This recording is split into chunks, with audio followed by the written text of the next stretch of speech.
Halina Emmanuel. Kasama natin ang Diyos sa ating buhay. Kasama natin siya sa ating paglalakbay.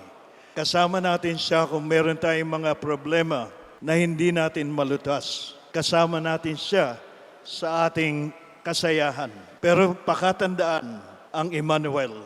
Kung kayo'y nalulungkot, sinasabi sa inyo ng Diyos, huwag kayong matakot pagkat kasama ninyo ako sa inyong buhay. Ako ang Diyos na makapangyarihan. At sa mga lahat ng mga may pinagdaraanan, emosyonal, physical, spiritual, sinasabi sa atin ng ating Panginoong Emmanuel, huwag kayong matakot, huwag kayong mangamba. Kasama ninyo ako sa inyong buhay. Patuloyin ninyo ako itong Pasko at sa darating na panahon, pagkat ako ang makapangyarihang Diyos. At alam ko ang nababagay sa bawat isa sa inyo.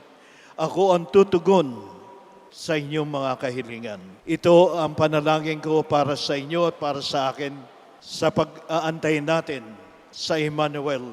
Halina pong Emmanuel, pumasok ka sa amin at baguhin mo kami. Tanggapin ka namin sa aming mga puso. Tanggapin ka namin sa aming mga buhay, pagkat ikaw ang nagdadala ng tunay na pag-asa.